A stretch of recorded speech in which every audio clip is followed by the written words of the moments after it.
What's going on, everybody? Welcome to another episode of the Retro Pioneers Podcast. I'm your host, Black Boy J, and I got my co-host, Byron P. Jackson. What's good? And today, man, we got a special guest coming on to the episode, man. You know, Chris, aka SSJ Blackarrot, about to bring us some heat today to y'all, and we about to see what's going on in his head today. So introduce yourself to the people who don't already know you. I am excited to be here once again. Thank you for the invite. And I'm your boy, SSJ Blackarot, aka the Great One, aka Last Gamer Standing. I have a story about that. We're going to get into that at some point. The AKAs is crazy because I see people doing AKAs. And it's, I'm like, dang, like, does everyone do it now? Should I still do it? But whenever I see the record button live, I'm like, yo, just something just comes up and back in that mode. Dude, that's what's excited. Up. Well, you know, the AKAs, they hail from, I'm not sure if they still do it in rap, but rappers used to do the AKAs, man. Everyone used to have four different names they went by, AKA Ho, AKA, Pretty Flacco, AKA, Snoops was like AKA Nemo, Finding Nemo Hoes. But, I mean, coming from that time of the era, yeah, they did have a lot of, like, Puff, for example. Puff had almost like 5-6 stage names. Can't talk about Diddy, really. Yeah, you're right. So, what? So, another rappers, yeah. But far as the AKAs, man, people gonna know you for everything you do, bros, from this name to that name. But what makes the name that you have right now stand out? Like, how did you decide to name yourself that? So SSJ Blackarot is it's a riff off. So if you watch Dragon Ball Z, main character Goku, his Saiyan name is Kakarot. Realize, wait a minute, I could put black in front of it and it makes sense. So SSJ Blackarot. And Goku is just he's such a character. He is the fundamental shonen protagonist. If I want to do something, I'm gonna do it. I'm gonna just keep getting at it and just have fun with it. So I feel like that embodies me. That embodies like my spirit. Like I want to, like if I'm focused on something and I love doing what I want to do, like that's sort of like with content creation. Sort of like with what we're going to talk about tonight. It's just something that like I could work a full shift at work and then come in, I like do a podcast, edit that same night, and like then go to work the next morning. It sort of takes like different energy from me than other things do. So yeah, Goku's my spirit animal. Hey, Goku, a cool cat. No, I think he's all of our spirit animals, man. He's the ultimate confidence character. He thrives off of building up his own confidence internally. Yep. So that's it's I don't know, like I feel like people I'll get the half of like they'll see it and they're like, wait a minute, Dragon Ball reference. They'll see, some people will even see the SSJ, and like SSJ is like back when like DBZ was like, I'm still like reading stuff on the internet from things from Japan, and like that's like they'll reference Super Saiyan, Super Saiyan 40 as a reference, and it just all stuck, and I just went with it. Okay. So can you tell us about your journey as being a creative director and what inspired you to pursue that career? So right now I'm a creative director for Atlanta Press Play. We pretty much do events for artists, for actors, for pretty much anyone that's in like the creative scene in Atlanta. We have events where if you want to perform music, if you want to play your music in front of a crowd, you have that space to do it. But then you also have your space network to speak to other people in the industry. And like, to me, that's the most important, is being able to connect with other people that are doing what you're doing and just sort of uplifting each other up. Like I love being in an environment where we're all looking out for each other.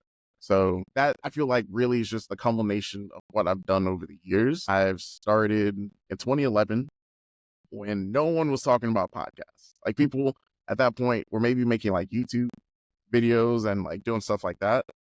But a friend of mine actually just out of the blue hits me up and is like, hey, like I want to make a podcast. We're going to talk about technology, talk about video games. And like, that's all he gave me. And I was like, okay, cool. Like at this time I'm at school, I'm working, and it's just like one extra thing that I sort of added to my plate. But it became something that I enjoyed doing. It's something that like I just had a passion. And like back then, there was, there wasn't a Riverside. There wasn't, all of like these tools that people use now to make content. So I really had to go to YouTube, and I'm big believer YouTuber University, and like I had to learn everything, anything that I needed to learn how to do. Googling, watching videos, just asking people, hey, like, what do you use? Like, just networking. It all came from that. Coming from like that background of just like doing it as a hobby, like I was just doing it, super part-time throughout the years. So we went from the actual first show was Tech Guru, where, it was just a couple of us guys talking about technology. And through that, I learned, I guess I was like more of like the gaming guy. The guy that brought me in, he was, the tech guy. And I was like, you know what?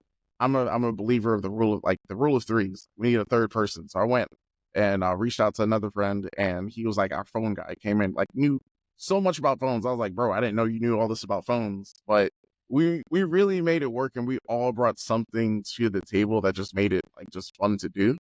But just over time, like passions for some people, like I'm not gonna say fizzle out or they just don't want to do it anymore, but it came to that. It came to the point where I was like, all right, got to make a schedule. We have to be consistent on these shows.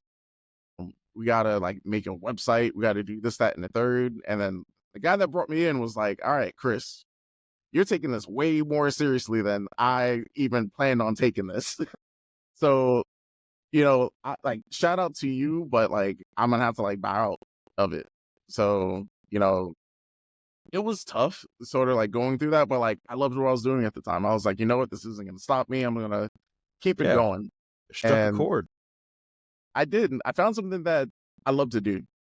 I found something that like I could connect people and like just connect with people. And it really got me through dark times over the years, like just on and off doing content, but then getting back into it with another gaming show, Should I Play That? Which I feel like is like the longest running project that I've been doing.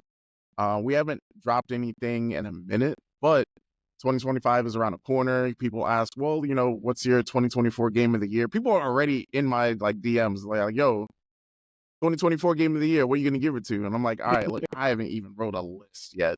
So, I got some work to do, but right now I'm in that weird stage where it's like, I'm working on Atlanta Press Play, which is more of like on the production side, but I still want to have like my brand. I still want to do my things. I was telling like with Jay, I was like, yo, this is like first stop of my comeback tour. So like, once again, I appreciate being on here tonight. No, man, it's no problem, man. No problem at all. No, definitely. We love having you. I mean, can't wait to get into more. I mean, that's awesome. You guys started back in 2011. And when your friend backed out, what did your other friend say at the time? So he stuck along for a little bit too, but it was one of those things where it was like, I honestly at that point really felt like I was the only, I'm not going to say only person that really cared about it, but when you're that passionate about something, like that's what you're going to feel like. So you wanted to see growth. I wanted to see growth. So, once again, networking, reached out to two other friends, got them pulled in, and like we just kept it going. We changed it. We ended up going from Tech Guru to I think a show called S Rank. So then I reached out to a friend of a friend who saw that I was doing podcasts at the time. So we did a show called Should I Watch That? So we did Should I Watch That and Should I Play That like concurrently. And Should I Watch That was, I want to say like an experience that taught me like, if I really want to be serious about this stuff, because for me, I was the gaming guy. I was the guy that like, yo, let's talk about video games. Let's talk about like, what's popping, what's new. But when it came to movies, TV shows, like I wasn't, like I couldn't tell you who like directed something. But the guy that I was working with was so knowledgeable to the point where I was like, damn, like, am I the color commentary now? Like, am I here just to crack jokes? But that's where I learned. I was like, you know what? Like, people have their lanes, and like I appreciated like just the knowledge that he brought on. But at the same time, I didn't want to be the person that didn't know what he was talking about. So I really learned doing Should I Watch That? Like when we have a show talking about like a certain movie, certain TV show, all right, let me research this project. Let me research these people who, worked on this project. And that just brought like another like meaning and love to like what we do as content creators.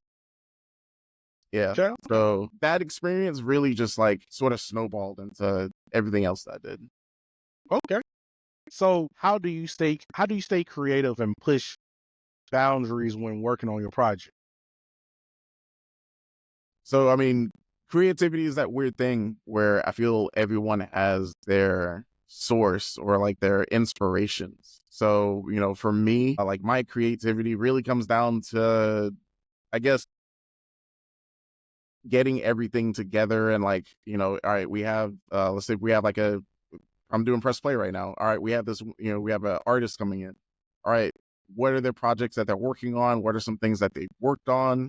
What are some things about them that people may not know or things that we could sort of dig into? So like, just sort of like to me, I turn everything into a video game. I really turn into like, all right, this is the problem. Like, what is the solution? What can I do to get through this part? That's Okay. what's up. So during the research process, I mean, how deep are you guys going? Are you guys trying to dig, like, is it just kind of dependent person to person, star to star, or event to event? Like what you're going for? Is it usually, I guess, to set like barometer? So it depends on the artist. It depends on, like you said, like the event and everything. But like if it's someone that's well known, the creative process is sort of like introducing people who may not know him or put people on to like what they do.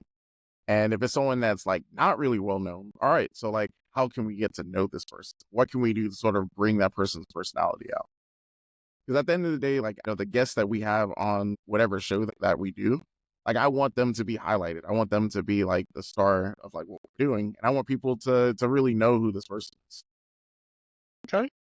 So how do you decide on which topics you talk about on your podcast? Like, what's the rough draft or the ideal process behind that? So, I mean, it depends on the project. So I've worked on podcasts where, Should I Play That is something that was like sort of like crafted over, a certain amount of time where we learned that, all right, like we'll have like a certain, like we'll start off with what we're playing. We'll then, get into the news and then like we'll end off on like some sort of like topic of like something that we feel like is either trending or something that we feel like needs to be talked about. So even on like a gaming show, there was during one of the Should I Play That runs, it was during the time where there was, the George Floyd thing happened. So like being able to sort of have like the mental capacity of like being like, all right, a week like this where like people are so emotional and people are like having conversations that they're not used to having, it's okay to sort of peel back and be like, hey, let's not talk about video games. Let's sort of talk about and navigate what people are feeling. So you really like to be a content creator, you really have to be adaptable and be able to be quick on your feet. You could walk into a podcast thinking you're going to talk about one thing. And I've been in that situation. It's like, all right, cool. I'm going to be on the show with you guys. We're going to talk about this one thing. And then it's sort of like fear is right. And we're talking about something completely different. So I try to keep my process more concise, but like with great conversation, you never really know where it's going to go. So as long as we can have that great conversation, that's what matters.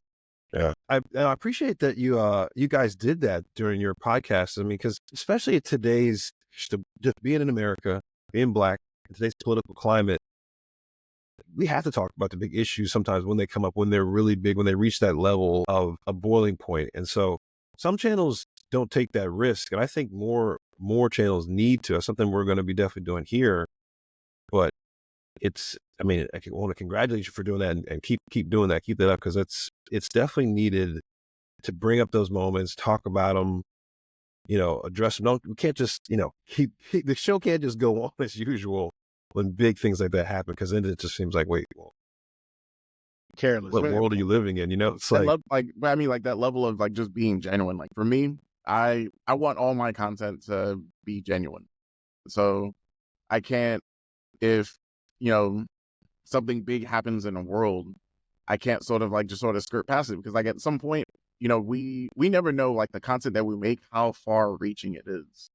So, my first couple of years of doing podcasts, sort of looking at like clicking on stats and just seeing people from all over the country, all over the world, and like countries that I would have never imagined someone clicking on my link and like listening through it and liking it. Like it's crazy. So for me, I want to be aware of like, all right, people are going through things, and things aren't like I'm not gonna say things aren't always great, but like it's okay to sort of like talk about and like have those conversations. Yeah. Definitely. Because something I was noticing, right, in different podcasts, because like I said, I study other podcasts to see what I can do better or learn from them, right? Not to pass judgment, but just to learn what things not working on their end, what things work on my end. But witnessing this, I learned that you shouldn't really involve politics in something like that. But at the same time, you want to keep everybody aware of, especially when it has, like, don't get me wrong, I don't want to sound harsh when I say this, but all lives matter at the end of the day, right?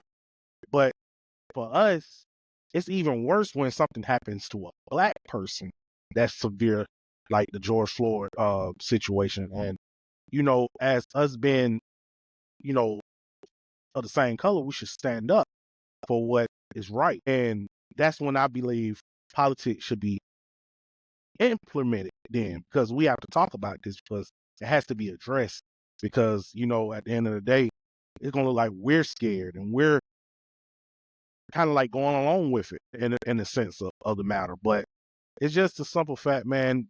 We're living in crazy times right now, especially in America and the land of the free. And, the whole ordeal, man, is just being able to bring content like me and you was talking about earlier to put joy in people's lives, Of to be course. able to, uplift one another and connect with one another on a special level. And I feel at the end of the day, man, this is the best time to do it. We So have to make sure we clarify one thing for the audience, though. Yes, we all know all lives matter, but Black Lives Matter is our stance on this show. That is what we stand for, because it doesn't mean no other lives matter. It's just like when you say save the rainforest, it doesn't mean screw the other trees. So we just have to make sure we know that everyone here in the audience understands that we are a Black Lives Matter show. Best believe that.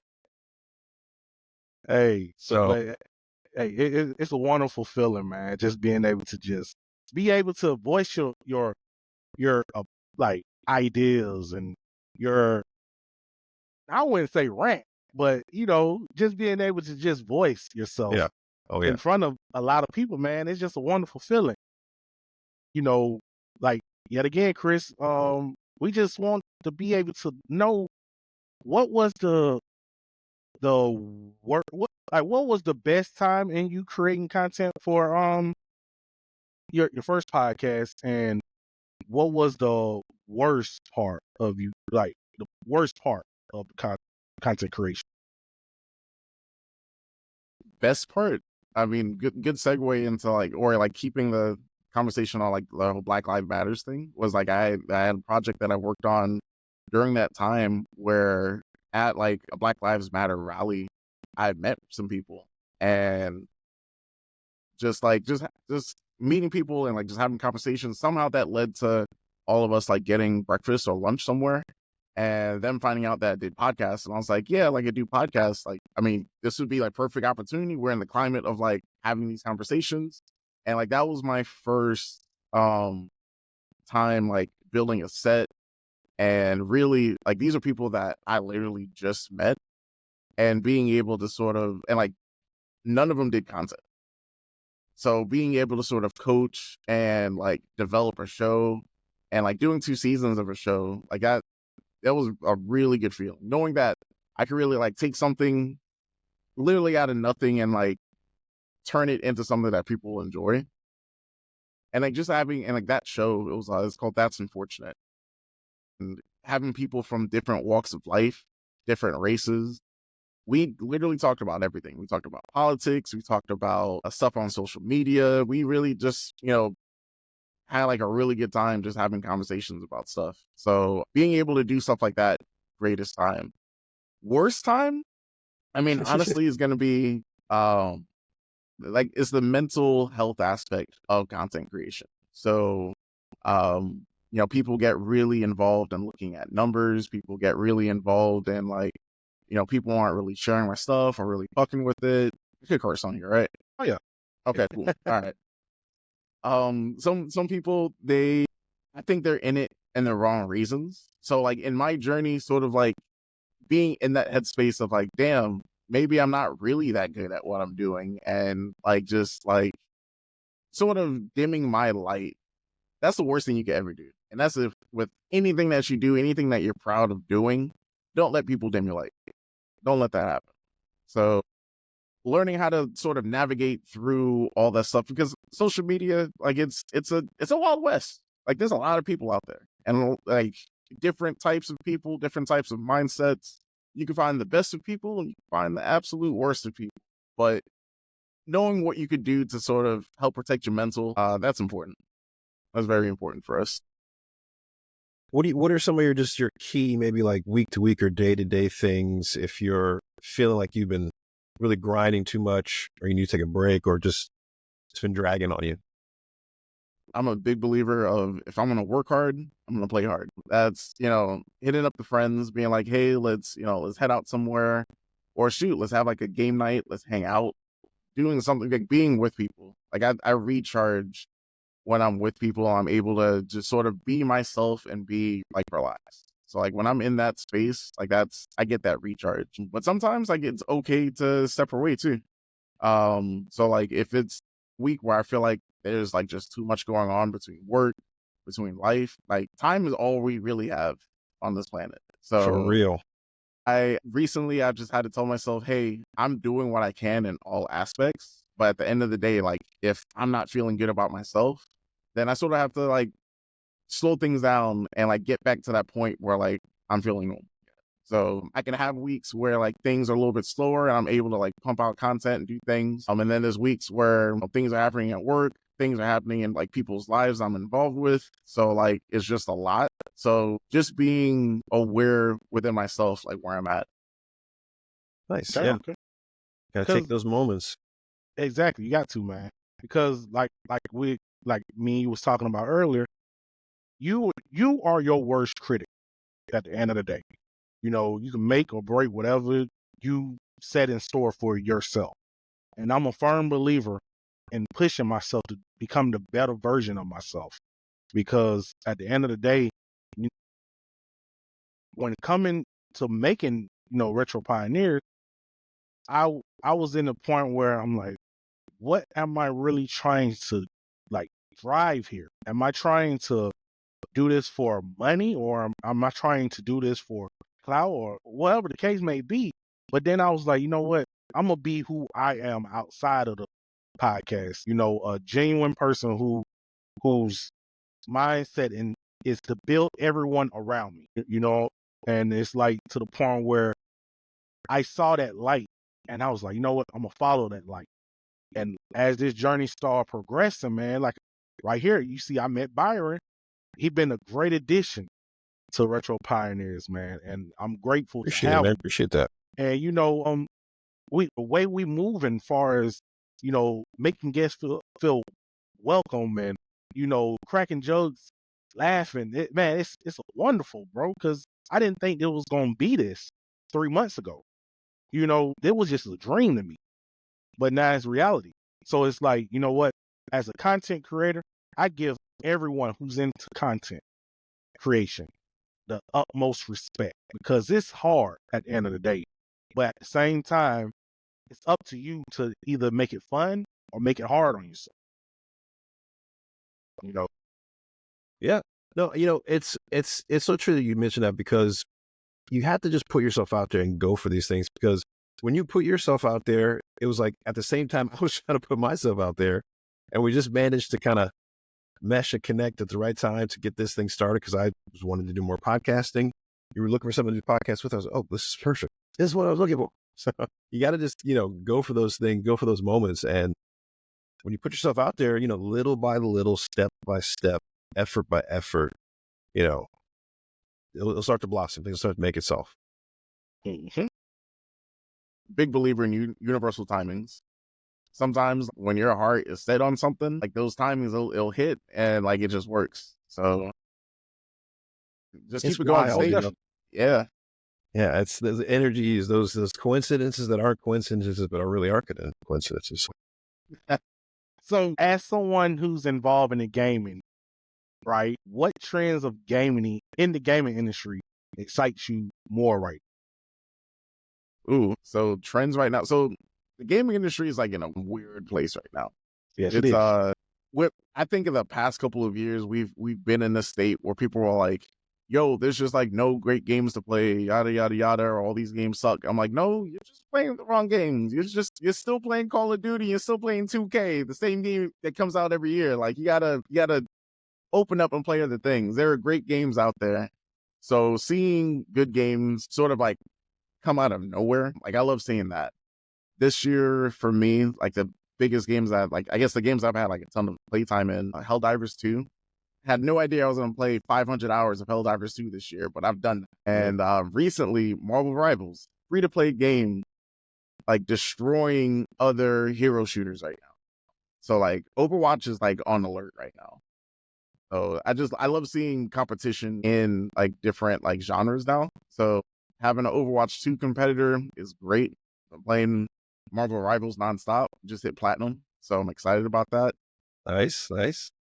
But besides that, just sort of like, I don't know, like we're in a space where AAA games, like I don't think game of the year should be like exclusive to just like AAA games right now. Like there are a lot of like really small games that have like captured my attention. And for a while on Should I Play That, our game of the years most likely were like indie games or games that weren't really like well known, but did something in a certain way that like really captured like our hearts that year. So, right now, I think we're sort of in like the tail end, not the tail end, but like we're in a transitional shift where, Nintendo, they're about to drop a system. So once Nintendo drops their system, typically a couple years later, PlayStation and Xbox, they're right after that. So, what does that look like? What is the next, the next PlayStation looks like? What does the next Xbox look like? And then there's also virtual reality. Virtual reality is something I feel like some people don't really mess with. But once they do and they don't get so seasick, they really love. Yeah. I've met some friends that I still like keep up with to this day. During COVID, bought myself an Oculus and playing games like VR chat or games that sort of give you like that public space to sort of just chill and interact with people. I've met like random people, random corners of the earth. And to be able to like meet people and actually like connect with them and like follow each other on social media.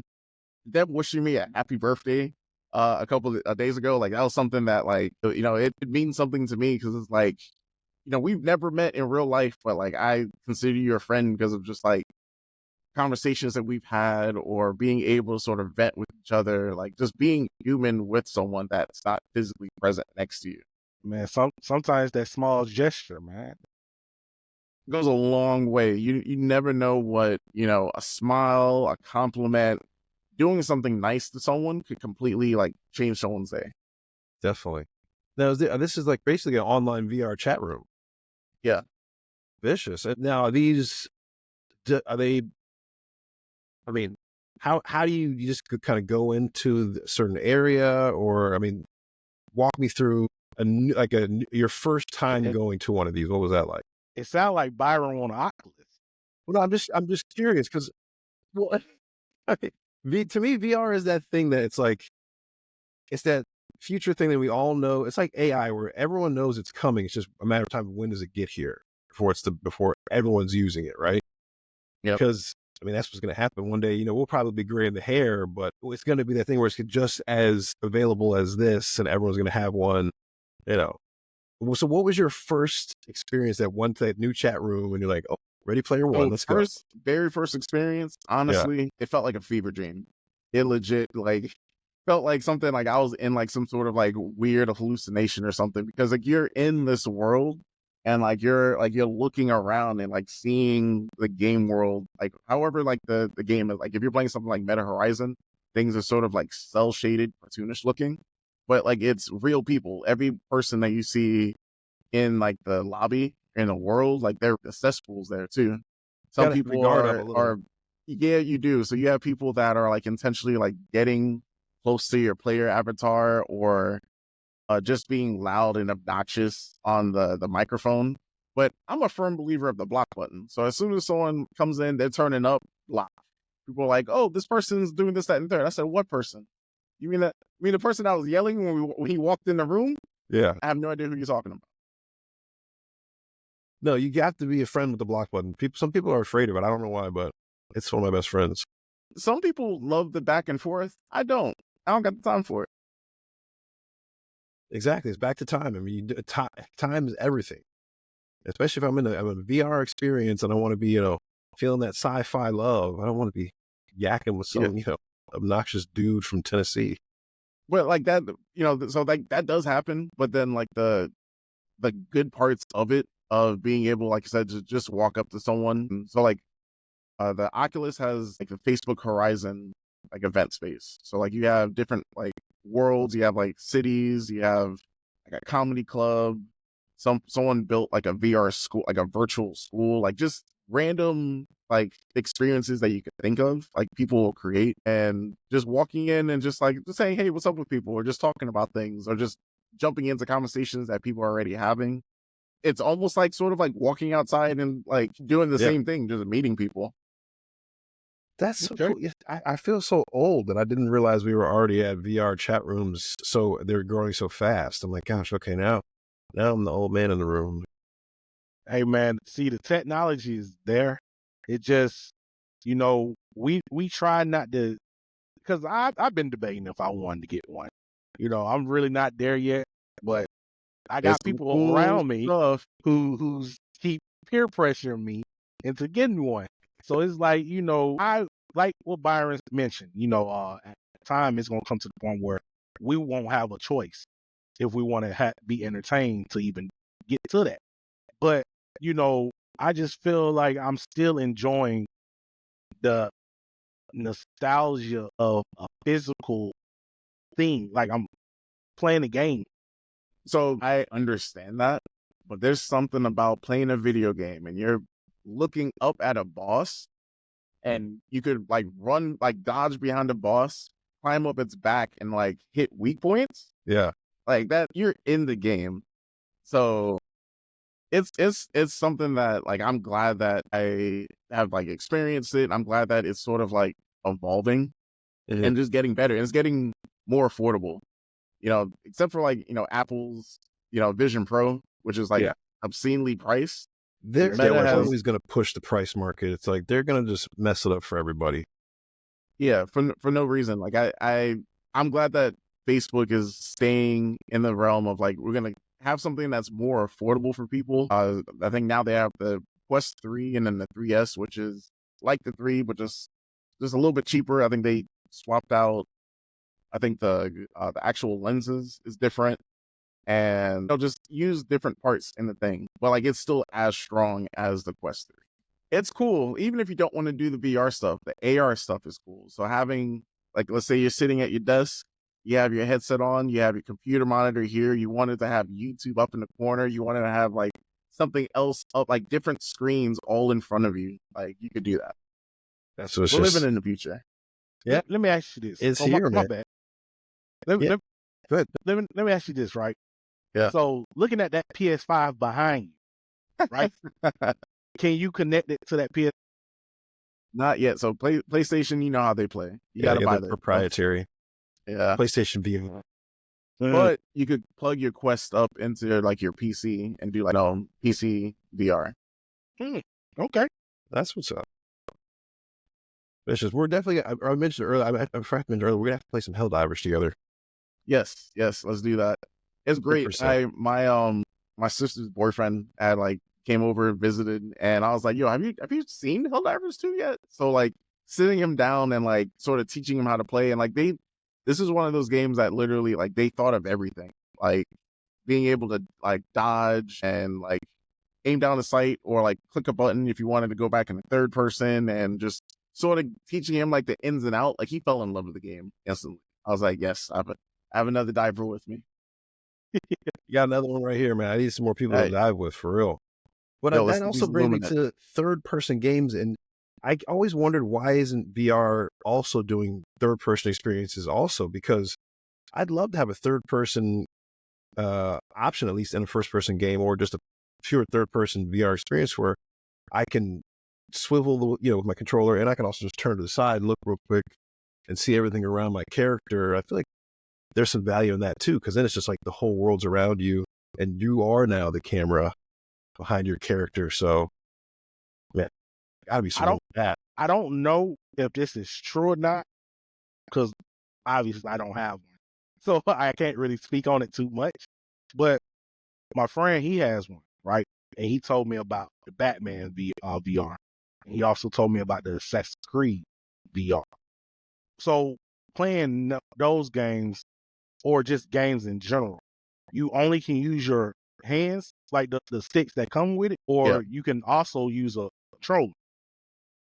So yeah, so you have like your like the controllers that come with like an Oculus, like it'll give you some like, functionality with like having a joystick. It has buttons on it and everything. So when it comes down to playing like shooters or adventure games, like you have like the options of like hitting buttons and still doing stuff. And then like with games like with like Batman, they sort of like into the combat built into like Batman automatically like kicking. So like he's still kicking and everything. He's still, whooping ass, but like it's all first person. Like you're in the cowl. So I don't think we're getting that right now, Byron. Well, no, I just wanted to know what you thought about. There are games. Yeah. There are games that are third person. Moss is a really good one. That one's like a third person. It's like your like action adventure game. That one's like a really good third person game. You have puzzle games. So you have some puzzle games where you can sort of do it like in AR or like in the VR, where like I can literally like sit here like playing like a puzzle game. I'll have like the puzzle cube like right in front of me, and with my hands, because it's hand tracking, I can like move puzzle pieces and like do stuff like that. Okay. There you go. So jumping off topic, right, from gaming, I also know you're an anime fan, right? So what animes are you binging on right now? Ooh, all right. So obviously, big Dragon Ball fan. So I'm watching keeping up with Daima right now. Shout out to all the Vegeta fans. We had our moment this last week. We have to applaud this man. This man came through so cold with the Super Saiyan 3. It was great. It was marvelous. I'm still tingling watching that episode. But that's the biggest one right now. Try watching Dan to Dan. That's weird. It's a weird show. It's a cool like the opening is great, but like it's a weird show. I think that's honestly like I also work retail, so like right now it's tail end of holiday season. So like I've really just been at work, coming back home and like playing Marvel Rivals or Helldivers. Like I haven't really been watching anything besides Daima. Well, let me rephrase that. All you need though sometimes just a little bit of Dragon Ball. Yeah, same. Yeah, most time you can get your fix off of Dragon Ball. But growing up, was you always an anime watcher, or it just so happened to happen? So growing up, like back in the day when my family, we didn't have cable, Telemundo on the afternoons had Spanish Dragon Ball Z. So that's where I got my anime fix. Yo, no idea what they were saying. Were you able to learn Spanish? Still can't learn. I still don't speak Spanish. That's crazy. You're gonna be like, and just from watching that little bit, I'm now fluent in Spanish. I've been to Spain 3 times, been to Mexico 15. Yeah, no, I was just in there just to see him throw hands. What's crazy, and I put this on everything, right? I also found out about Dragon Ball, like the OG one from Telemundo too, bro. See? And when I was fortunate to get around cable, I started watching the English version, the American version. I was like, yeah, okay. Yeah, I like this. So this is what they were talking about the whole time. This is what they talking about. But going into that, right? Looking at how anime was then and now, do you really see a big difference? I mean, it's popular. It's pop culture now. Like anime, gaming, like all this stuff is pop culture. So I think the grasp is bigger. I'm glad that we don't have to wait like forever in a day for like another season of a show like we used to. So now I think the industry is more like concise. They have like their set seasons for certain shows and everything. So I think they're definitely pumping out more anime. So like it's a great time to be an anime fan. Back in the day when you had to watch an episode in 6 parts on YouTube, see, they don't know about that. People do not know about that. So When like YouTube was OG just anime, popping. yeah, Yeah. watching an episode and it's like 7 parts. Oh yeah. So it's either watching the episode in 7 parts or watching the I don't want to butcher it, the AMV, as far as having music video, like the actual show being a music video. Like especially if you know what I know, watching Dragon Ball clips with Linkin Park on it Linkin Park, was easy. No, I used to love those clips, but there were some crazy, awesome, different clips yes, people used to make. Those little edits and everyone just Yo, powering up. yo, man, and I tell you, trying to figure out YouTube then, right, was crazy because it's like, okay, well, we got this tool in the palm of our, like, not in the palm of our hand, because we didn't really have cell phones like that. Yeah, it was just on the PC. But on a screen where we can easily like obtain these shows or videos of just anything. I learned how to tie my first tie with YouTube. and like look, So it's like, we're living in the age of Aquarius right now where like the information is out there if you want it. And if you want to learn how to do anything, like it's just out there. So like literally like, we're living in the best age to really do what you're passionate about. And like I always tell people, like if you want to start something, just do it. Just do it and keep working on it. Yeah, the tools. It's like you said, this is the Wild West, but the tools are out there. They're there. Just gotta have a little bit of persistence. what is some of your all-time favorite games? Like from your childhood? It don't have to be a lot. Like your top 5 games from childhood to adulthood. So best memories for sure. So like I guess growing up, Nintendo era, first game, Sonic. So shout out to Sonic 3 if you haven't seen it yet. Man, Peak is like they did that. Like so if you're a Sonic fan or just like video game movies, go see it. It's amazing. Jim Carrey, like he did his thing. The GOAT. The GOAT. So yeah, so shout out to The living Sonic. color That veteran. was yeah, man. man. he when Thank you I for say taking it back. I think they just gave him a check and told him, "Hey, do what you want." Yeah. He did it. And looking at a living color, right? The Yeah. name itself is living color. Yeah. And seeing a white boy, he wasn't a man then. Seeing a white boy, seeing a white girl. Cause them was some 2 funny Caucasians, bro. They earned everything they got right now from in living color. And one thing I love about Jim Carrey, not jumping off topic, that he applauds Damon Wayans, Oh yeah. Keenan Wayans for the opportunity to even be on the show. Every time he get a chance, he does it. He said he would not be where he at now if it wasn't for Keenan Ivan Wayans, bro. And that right there shows so much humility, like in humbleness within yourself, bro. Because most time when we get like once we use something and we get to a certain aspect in life, we get beside ourselves, we get cocky, and our egos get rubbed. So it's like, just witnessing that and looking at the growth that he done did with these Sonic movies, bro. I condone him for real. And he would always, forever be one of my favorite actors, bro. Yep, 100%. Yeah. So I like growing up playing Sonic games like that was something that I did like at my cousins because growing up, my parents were super strict. So no TV during during the week, no video games during the school year. So my first like actual console that I had myself was Nintendo 64. Growing up playing Smash Brothers, growing up playing Mario Party, games like that. Like that was my childhood. But I didn't really play more video games until maybe like college. Yeah. PS3, 360 went in heavy on Destiny.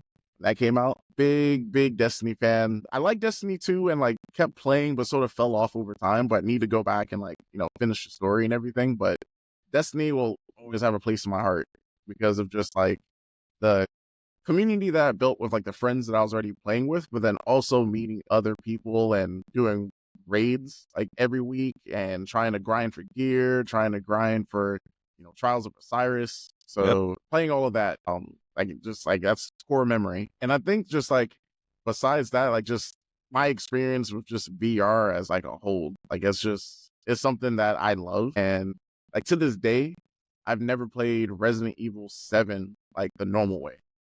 Only played it in VR. Wow. You're better than me. But it's all about like your experience and like how you get used to doing things. So like first experience, Resident Evil 7 was something where like, yes, like I'm like peering through like corners and like trying to like be sneaky and everything. But by the time I got to the end of the game, main character energy, like I'm like running into rooms and like pulling out the knife, trying to like stab the zombies and like just doing things that just like it's goofy, but I'm getting things done just because of like how comfortable I got to get to that point. Seeing that, like I take that and I look at that whenever I try to apply myself doing something new. It's like, all right, I'm just not used to doing this yet. But there's gonna be a point where I'm gonna like walk into a room and like flip something over and just be super stylish about it. And I'm like, all right, I get it now. Nice. That's what's up. Yeah, those are great choices. I mean, obviously VR is going to be that next wave. And so I guessing once we get quantum computing and AI takes off, VR is going to be here in like an instant. Yeah. Someone won't even have to leave the bed. You just put the headset on and plug the thing in the back of your neck, like in the anime. Oh my God. Ready Player One. Sword Art Online. I just hope I don't want to get trapped in one though. I don't want some evil genius to be like, you're all trapped just like Sword Art Online. Look, like if Elon puts out a headset, we know what not to do. Right? Oh, yeah, don't ever play his game. Ever. No. But man, it's been a blast, bro. Chris, having you on the show, man, and let everybody know right now what you're currently working on and what they can expect from you in 2025. All right. So right now, you can follow me on Instagram, follow me on TikTok, SSJ Blackarrot. Right now, I'm posting, I guess, just like what I feel like at this point. I'm still trying to zero in on like the niche that I want to do on my platform, but I just love talking about, stuff that I love to talk about. So it might just be that for the time being, but planning on doing something with Should I Play That? So Should I Play That is on TikTok. It is on Instagram. That's going to be maybe like spring 2025.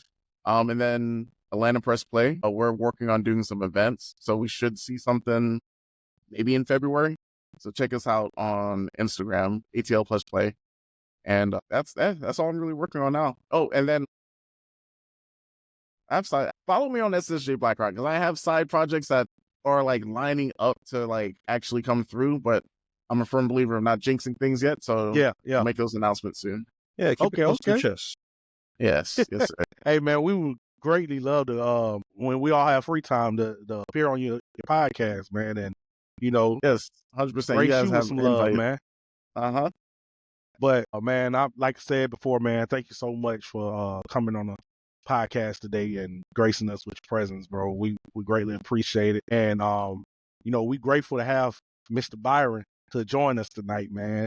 It's always a wonderful experience having you here, man. Like I said before, you are a great addition to the podcast, and man, we greatly appreciate everything you do behind the scenes and on the scene, and I just want to let everybody know right now, we have some things right now available for our podcast as far as a website. So y'all can go check it out. Listen to the episodes that we post on there. If you don't have time to watch us, the videos, you have the option of listening to us. So we couldn't do none of this without y'all, and we love y'all, and we appreciate it. And we'll catch y'all next time. Peace.